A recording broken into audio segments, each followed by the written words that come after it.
Students, my name is Pragati Misra. In our last video, we were discussing about the methods to solve a quasi-linear equation. Today, I will discuss multiplier method to solve a Lagrange's linear equation. In order to discuss this method, firstly we have to write the auxiliary equation, Lagrange's auxiliary equation. And now we use P1, Q1 and R1 as the multiplier, which are the functions of x, y, or in some cases it may be constant also. In that case, if we multiply them, then by a principle of algebra, if we multiply it in the numerator, then it always goes to the denominator as well. So if we multiply them with a factor and add them together, then it becomes P1 dx plus Q1 dy plus R1 dz upon P1 p plus Q1 q plus R1 r. Now, two cases arises from here. The case one is the denominator becomes 0 and the case 2 is the denominator becomes non-zero. If the denominator becomes 0, in that case we equate it to some constant, that is lambda, and this becomes 0, and when this 0 goes to lambda, it becomes 0 again. So we get a function of this form, and on integrating we can easily get the first solution. Now suppose P1p plus Q1q plus R1r is not equal to 0. In that case, the numerator of second will be the integration of denominator, that is this numerator becomes the integration of this denominator. If we put it as t, then we get the integration as the numerator. So we can easily solve by integration. So after applying integration and equating it to the another ratio, and we take another ratio such that we can equate them and solve them, then we can get one of the solutions. So I hope you understand the process. This is very easy, and now I will take some examples, then it will be more clear to you. So this is our example number 1. If we compare this equation with the P plus Q is equal to R, then our capital P is x into y square minus z square. Capital Q is y into z square minus x square, and capital R is equal to z into x square minus y square. Firstly, we write the auxiliary equation in order to solve this example. So the auxiliary equation is dx upon p, that is x into y square minus z square, is equal to dy upon q, that is y into z square minus x square, is equal to dz upon r, that is z into x square minus y square. This is the auxiliary equation. Now we will take two ratios together and try to solve them. But you can see this is not possible to take two ratios together and solve it. So we use here the multiplier method. So if I choose 1 by x as the 1 by x, 1 by y, 1 by z as the multiplier, then this becomes 1 by x, this becomes 1 by y, so x get cancelled by x, y get cancelled by y, z get cancelled by z. And if I am multiplying it with denominator, then it will be multiplied with numerator as well. Then this becomes 1 by x dx, 1 by y dy, 1 by z dz. So I am taking the 1 by x, 1 by y, 1 by z as the multiplier, and in that case our denominator becomes 0. So if I choose, then it becomes 1 by x dx plus 1 by y dy plus 1 by z dz. And as I told you that this get cancelled by x, this get cancelled by y, this get cancelled by z. So in the denominator we are getting y square minus z square plus z square minus x square plus x square minus y square. Now the denominator is getting 0. So that will be equal to a constant lambda. And if we multiply this constant by lambda, we are getting 1 by x dx plus 1 by y dy plus 1 by z dz is equal to 0. Now we can easily integrate it. So on integrating,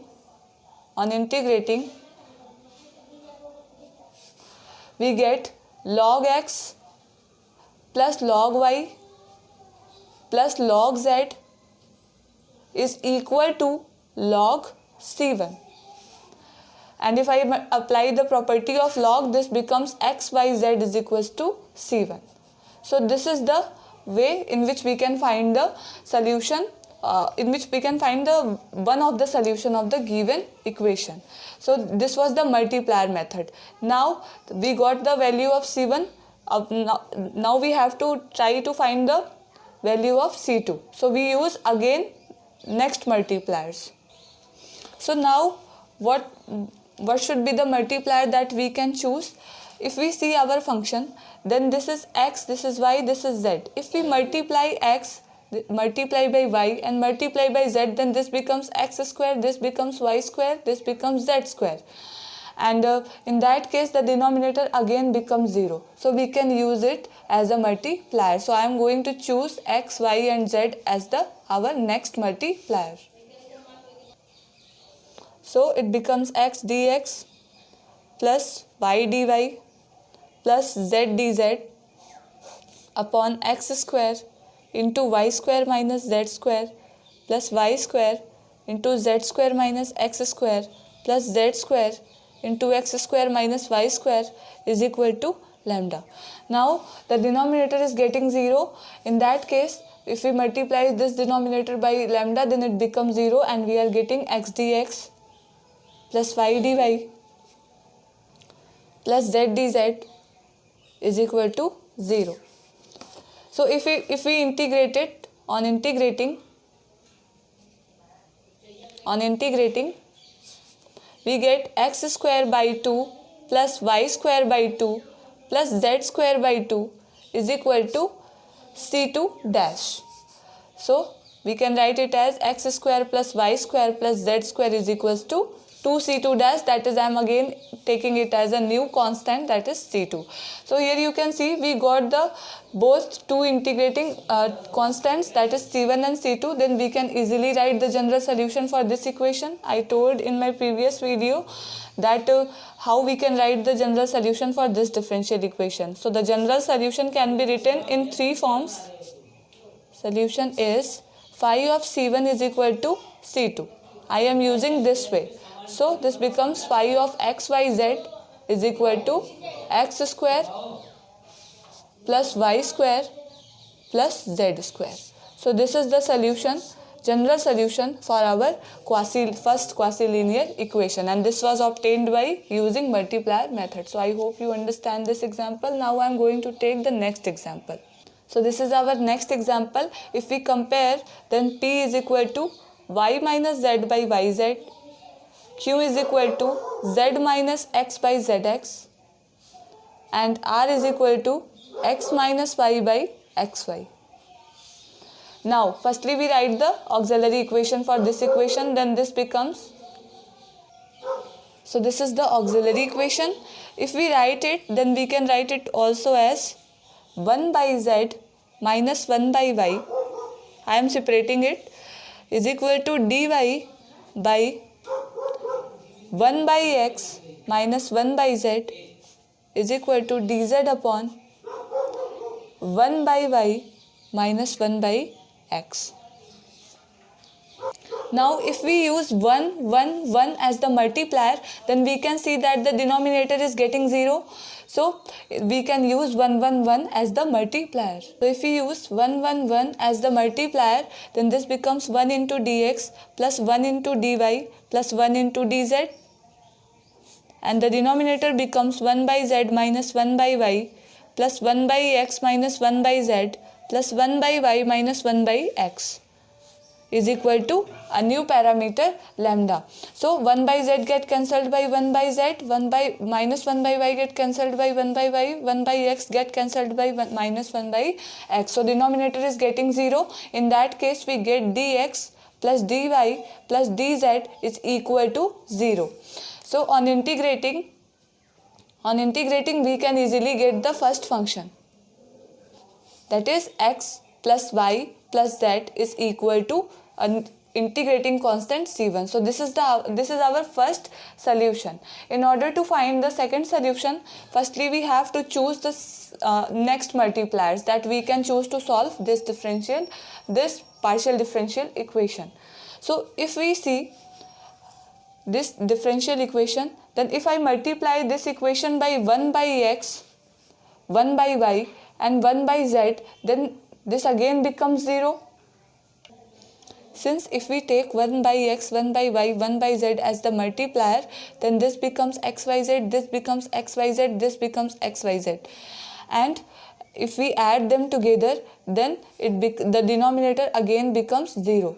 In that case, we can easily solve and find the solution for this partial differential equation. So I am going to choose 1 by x, 1 by y, 1 by z as the multiplier.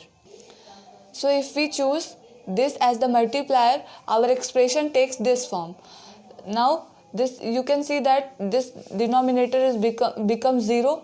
So we are getting only 1 by x dx plus 1 by y dy plus 1 by z dz is equal to 0. And on integration, this gives me a new function, that is our second solution.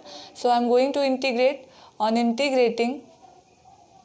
integrating, we get log x plus log y plus log z is equal to log c2, and that gives me xyz is equal to c2. So we got the next solution.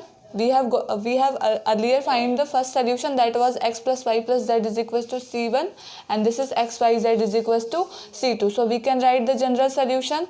Hence the general solution is phi of c1 comma c2 is equal to 0. I told you about 3 methods to write the general solution for any quasi-linear equation. You can use any of the 3 methods. So I am using this one for this time. So this becomes phi of x plus y plus z comma xyz is equal to 0. So this is the solution for our given quasi-linear equation. I hope you guys understand this method. This multiplier method. This is very useful method to solve a quasi-linear equation. I hope you guys like my content, and if you are liking my content, please subscribe my channel. Thank you.